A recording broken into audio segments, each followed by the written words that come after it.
بسم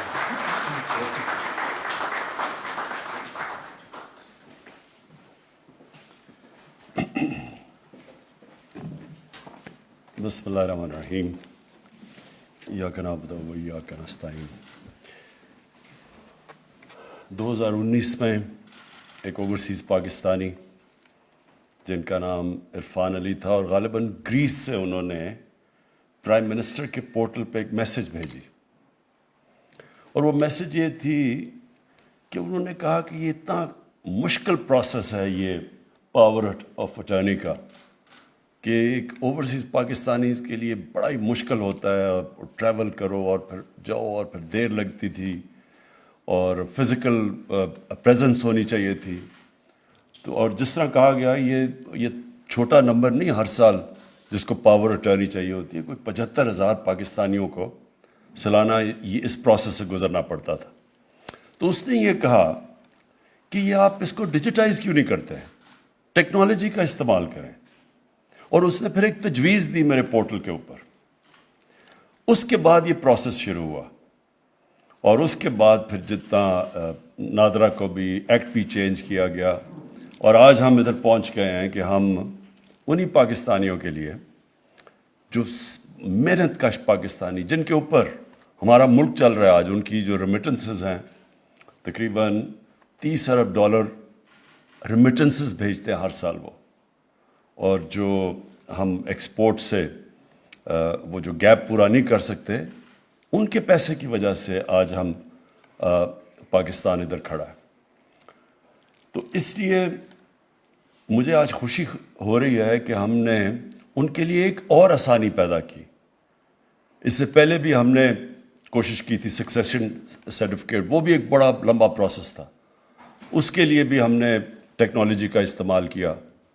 اور آج وہ جو پروسیس بڑا ہی مشکل تھا اس کو اب ایک ان کے لیے ادھر آسانی پیدا ہوئی، اور یہ دوسرا سٹیپ ہے کہ ان کی زندگی میں آسانی ہو. میرا انٹریکشن اوورسیز پاکستانی سے سب سے زیادہ کرکٹ کے دنوں میں جب ہم کرکٹ کھیلنے جاتے تھے تو وہ اوورسیز پاکستانی ایک ایسے ہوتے ہیں جو زیادہ تر مجبوری میں ملک سے نکلتے ہیں، نوکریاں نہیں ملتی، میرٹ کا سسٹم نہیں ہوتا، تو وہ اپرچونیٹیز کے لیے باہر جاتے ہیں. اور زیادہ تر جو میرا ایکسپیرینس رہا اوورسیز پاکستانیز میں وہ ادھر جا کے زیادہ پاکستان کی قدر ہوتی ہے. وہ چاہتے ہیں کہ ہمارا ملک بھی اچھا ہو. وہ کرکٹ میچ ہوتا ہے تو سارے جا کے پاکستانی ٹیم کے ساتھ کھڑے ہوتے ہیں، اور ورلڈ کپ ہوتا ہے تو سارا اوورسیز پاکستانیز دعا کر رہا ہوتا ہے پاکستان کے لیے، اس لیے کہ وہ ان کو اور زیادہ قدر ہو جاتی ہے اپنے ملک کی. اور میں ان کو بڑے پیٹریوٹک پاکستانیز ہمیشہ سمجھتا ہوں. اور وہ جب بھی کوئی پاکستان میں مشکل آتی ہے، سیلاب کے دنوں میں یا جو زلزلہ آیا تب، یہ شوکت خانم کے لیے ہمیشہ وہ دل کھول کے پیسہ دیتے ہیں اور چاہتے ہیں کہ ہمارا ملک آگے بڑھے. تو ان کی خاص اہمیت ہے میرے دل میں. اور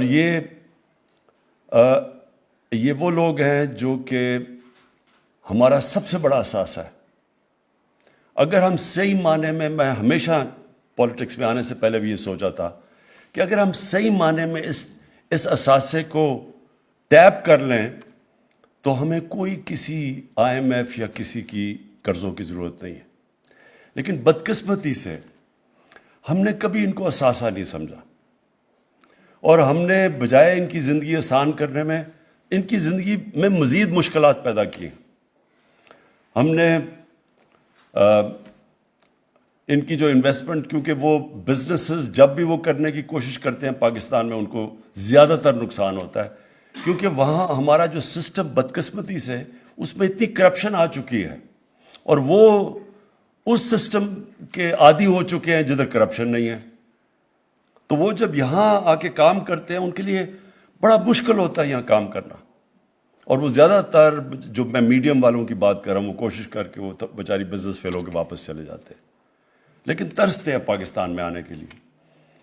تو اور پھر وہ جو سب سے سیف انویسٹمنٹ ہوتی ہے وہ پلاٹ لے لیتے ہیں، اور ان کی بدقسمتی کے پلاٹس پہ بھی قبضے ہو جاتے ہیں.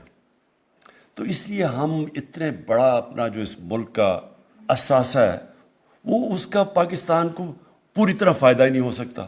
یہ بہت بڑا فائدہ ہے کہ $30 ارب ان کی ریمیٹنس ہمارے دور میں ریکارڈ ریمیٹنسز بھیجی ہیں انہوں نے، جن کا میں خاص ان کا شکریہ ادا کرتا ہوں. لیکن اس کے باوجود جو اصل پوٹینشیل ان کی انویسٹمنٹ کا ہے، جو فارن انویسٹمنٹ پاکستان میں آ سکتی ہے، بدقسمتی سے وہ انویسٹمنٹ نہیں آتی. اور میں پھر سے ریپیٹ کرتا ہوں کہ ہم نے اس طرح ان کو سروس نہیں دی. ہمیں تو ان کو اپنا جو آپ کا سب سے بڑا اثاثہ ہوتا ہے اس کی تو آپ کو بڑی قدر کرنی چاہیے، اس کی زندگی آسان کرنی چاہیے، اس کو سروس کرنا چاہیے. جس طرح آپ کے کوئی بھی اگر بینک ہے تو اس کے بڑے بڑے کلائنٹس ہیں تو وہ تو ان کو خاص سروس دیتا ہے. بڑے کلائنٹس کو ہر کوئی مارکیٹنگ کرتا ہے اور ان کے لیے پی آر کرتا ہے جو ان کے بڑے کلائنٹس ہوتے ہیں. تو ہمارا تو یہ سب سے بڑا اثاثہ ہے. تو ہماری گورنمنٹ کی پالیسی پہلے دن سے ہے کہ ہم نے اب اس کو اون کرنا ہے اور ان کو اسی طرح ان کو رکھنا ہے جیسے ایک قوم اپنے سب سے بڑے اثاثے کو رکھتی ہے. تو یہ تو ایک قدم ہے. سکسیشن سرٹیفکیٹ ایمبیسیز کو، جس طرح ابھی فارن منسٹر نے آپ کو کہا کہ ہم نے ان کو کلیئر انسٹرکشنز بھیجے ہیں کہ ایمبیسیز کو جو ہمارے خاص طور پہ جو ہمارے محنت کش Saudi Arabia, U A E, Middle East کے اندر جو صبح سے لے کے شام تک کام کر کے پیسہ بھیجتے ہیں یہاں، ان کے لیے خاص طور پہ ان کو سروس کرنا، ان کی مدد کرنا، ان کی زندگی آسان کرنا. اور اس کے لیے اب ایک فارن منسٹر نے پورٹل بھی بنایا ہے جو وہ ڈائریکٹ کوئی بھی اب بتانا چاہے کہ ہمارے کوئی مسئلے کیا ہیں تو وہ ڈائریکٹ یہاں فارن منسٹر کے پورٹل کے اوپر آ سکتے ہیں. جس طرح ہمیں یہ گریس سے ایک اوورسیز پاکستانیز نے بتایا یہ اس کا پاور آف ٹرنی کا، اس طرح ان کو بھی بڑی اچھی انفارمیشن آئے گی اب انشاءاللہ، کیونکہ وہ اب کنیکٹ ہو گیا ان سے آن لائن. جو مجھے کل خاص طور پہ خوشی ہوئی کہ ہم نے اب اوورسیز پاکستانیز کو شامل کر لیا پاکستان کی ڈیموکریسی کے اندر. اب ان کو جو ووٹنگ رائٹس ملے ہیں، میں آپ کو بتاتا ہوں اس کا فائدہ کیا ہے. اس کا فائدہ یہ ہے کہ اب ہر گورنمنٹ مجبور ہو جائے گی کہ اپنے اوورسیز پاکستانیز کی قدر کرنا، کیونکہ وہ ووٹ ڈال سکتے ہیں. جب وہ ووٹ ڈالیں گے تو وہ تو اس گورنمنٹ کو ووٹ دیں گے جو ان کی زندگیاں بہتر کرے گی، آسان کرے گی. اور تو یہ اس سے بڑا فائدہ ہوگا کہ ووٹ کا سب سے بڑا فائدہ یہ ہوتا ہے کہ ایک جمہوریت کے اندر ایک انسان اپنی ووٹ کے ذریعے حکومت کے اوپر چیک رکھ سکتا ہے. تو یہ 90 لاکھ اوورسیز پاکستانی ہیں ہمارے. ان کو اب جب رائٹ ملے گا ووٹ دینے کا تو یہ جو ووٹس ہے گورنمنٹ سب ان کی قدر کریں گی، جو بھی گورنمنٹ آئے گی. اور یہ جو دوسری چیز کل اس کی بھی مجھے بہت خوشی ہوئی، ای وی ایم مشینز کی. دیکھیں یہ بھی آج ہم اس لیے کر سکے ہیں کیونکہ نادرا نے ٹیکنالوجی کا استعمال کر کے ان کی زندگی آسان کی. تو ٹیکنالوجی تو انسان کی زندگی ہر جگہ آسان کر رہی ہے. اب ہر جگہ دیکھ لیں کہ ٹیکنالوجی جدھر ٹیکنالوجی آ رہی ہے، کدھر لوگوں کی کیا 20 سال پہلے 10 سال پہلے کیا تھا اور آج کیا ہے. ٹیکنالوجی، یہ موبائل فون نے دنیا چینج کر دی ہے. اور اتنی تیزی سے ٹیکنالوجی چینج کر رہی ہے کہ انسانی تاریخ میں کبھی ٹیکنالوجی اتنی تیزی سے چینج نہیں انسان کی زندگی میں لے کے آ رہی جو آج ہے. تو اس لیے ٹیکنالوجی کا آج استعمال نہ کرنا، اس سے بڑا امکانہ کیا سوچ ہو سکتی ہے. سوچے 2008 کے اندر الیکشن گورنمنٹ نے ایک کمیشن بنائی تھی، غالباً میرے خیال میں سغرا امام اس کی ہیڈ تھیں، اور انہوں نے ریکمنڈیشن دی، بار بار میٹنگز کر کے انہوں نے ریکمنڈیشن دی. الیکشن کمیشن نے ریکمینڈ کیا کہ ای وی ایم الیکٹرانک ووٹنگ مشینز آنی چاہیے. یہ 2008 کی بات کر رہا ہوں. لیکن کیوں نہیں ایکسیپٹ ہوئی؟ یہ کوئی بھی وہ لوگ جو اس ملک کے اندر ایک پرانے سسٹم سے فائدہ اٹھا رہے ہیں وہ کبھی چینج نہیں آنے دیں گے. ہم نے اتنی کوشش 3 سالوں میں، مثلا میں آپ کو مثال دیتا ہوں کہ کس طرح یہ ایک کرپٹ سسٹم سے جو فائدہ اٹھاتے ہیں چینج نہیں آنے دیتے. ہم نے یوٹیلیٹی سٹورز کے اندر ہم نے چیک کرنے کے لیے کہ پلفریج نہ ہو، ہم نے اس کو آٹومیٹ کرنے کا فیصلہ کیا. اندر یوٹیلیٹی سٹور کے جو لوگ کام کر رہے تھے انہوں نے ہی جا کے عدالت میں اسٹے آرڈر لے لیا، آٹومیشن روک دی. ایف بی آر کتنی دیر سے کوشش کر رہی ہے آٹومیشن کی، وہ کوئی نہ کوئی وجہ سے وہ ہونا نہیں. اندر سے لوگ، ایف بی آر کے اندر سے لوگ آٹومیشن نہیں آنے دیتے، کیونکہ یہ جو سسٹم بنا ہوا ہے اس میں سے بدقسمتی سے پیسہ آتا ہے. اسٹیٹ گورنمنٹ کے پاس پیسہ نہیں آتا، لیکن جو ٹیکس کلیکٹ کرنے والے ہوتے ہیں ان میں سے کئی بڑا پیسہ بناتے ہیں. ٹریک اینڈ ٹریس سسٹم، بڑی کمپنیز، بڑے ایسے سیمنٹ ہوا یا جدھر اربوں روپے کی سیلز ہوتی ہیں، شوگر، سگریٹ، یہ کتنے 15 سال سے کوشش ہو رہی ہے کہ ٹریک اینڈ ٹریس سسٹم آئے تاکہ وہ جو چیز بیچتے ہیں، مثلاً اگر 100 یونٹس بیچ رہے ہیں تو وہ صرف 70 یونٹ ڈکلیئر کرتے ہیں، 30 آف بکس بیچ دیتے ہیں. تو ٹریک اینڈ ٹریس سسٹم سے یہ ختم ہو جانا تھا. یہ اب جا کے ہماری 3 سال کی کوششوں سے انشاءاللہ اگلے ہفتے پہلی دفعہ پاکستان کی تاریخ میں ہم ٹریک اینڈ ٹریس سسٹم لے کے آ رہے ہیں، جس کو کئی سالوں سے سیبوٹاج کیا گیا. تو یہ وہ لوگ جو کہ پرانے سسٹم، کرپٹ سسٹم سے فائدہ اٹھا رہے ہیں، وہ چینج نہیں آنے دیتے. اب ای وی ایم مشین ہے، ساری دنیا میں کام کر رہی ہے. ہمارے سارے جتنے مسئلے ہیں، جو ہماری ہوئی تھی جوڈیشل کمیشن 2015 میں، اس نے لسٹ کیا 6 ہفتے کی ہیئرنگ کے بعد کہ کیا کیا مسئلے ہیں کہ پاکستان میں صاف اور شفاف الیکشن 1970 کے بعد نہیں ہو سکے. انہوں نے لسٹ کی کیا وجوہات تھی، وہ سارے مسئلے ختم ہو جاتے ہیں ای وی ایم مشین سے.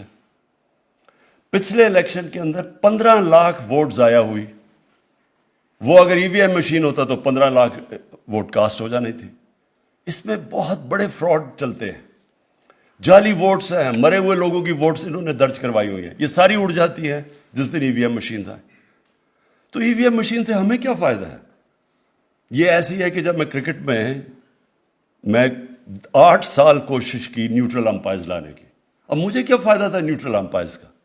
اور پاکستان وہ ملک ہے جو دنیا 200 سالہ کرکٹ کی تاریخ میں جو نیوٹرل امپائر لے کے آئے تھے.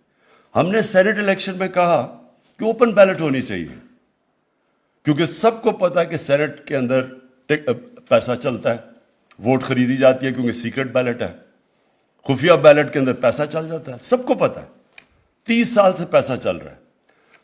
ہم گورنمنٹ میں بیٹھ کے ہم نے کہا کہ اوپن بیلٹ ہونی چاہیے، پتہ چلے کہ کس نے کس کو ووٹ دی ہے.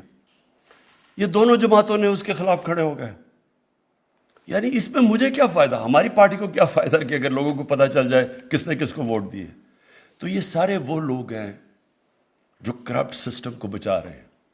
اور یہ ساری جنگ پاکستان میں یہ ہے کہ ایک طرف ایک کرپٹ سٹیٹس کو بیٹھا ہوا ہے جو ایک کرپٹ سسٹم کو بچا رہا ہے، اور دوسری طرف ایک ملک کو آگے بڑھانے کی کوشش ہو رہی ہے نئی ٹیکنالوجی کا استعمال، ریفارمز کر کے، اصلاحات کر کے. اور یہ اس وقت یہ جو سارا اسمبلی میں کل ڈرامہ ہوا تھا وہ اس چیز کا تھا. کیوں روک رہے ہیں آپ اوورسیز پاکستانیز کو ووٹ ڈالنے میں؟ ان کی پیسہ تو آپ لے لیتے ہیں لیکن وہ ووٹ نہیں دے سکتے. ان کے پیسے پہ ملک چلتا ہے لیکن ووٹ نہیں ہم نے لینے دینا ان کو. ای وی ایم مشینز 2008 سے کوشش کر رہے ہیں لیکن یہ بلاک کر رہے ہیں. آج کیونکہ میں اوورسیز پاکستانیز کو ایڈریس کر رہا ہوں اور میں ان کو یہ کہنا چاہتا ہوں کہ ہماری گورنمنٹ ایک تو بہت خوش ہے کہ آپ کو ووٹنگ کا رائٹ ملا، اور اب ہم آئی ووٹنگ کے ذریعے آپ شامل ہوں گے پاکستان میں. پاکستان کی گورنمنٹ سینسٹیو ہوں گی کہ اوورسیز پاکستانیز کی کیا پرابلمس ہیں. اور دوسرا، ان کی ہم نے زندگی آسان کی ہے اور انشاءاللہ ان کی زندگی مزید ان کے لیے ہم اور سہولتیں پیدا کرتے جائیں گے، ان کو یہ بتانے کے لیے کہ پاکستان کی قدر کرتا ہے. شکریہ.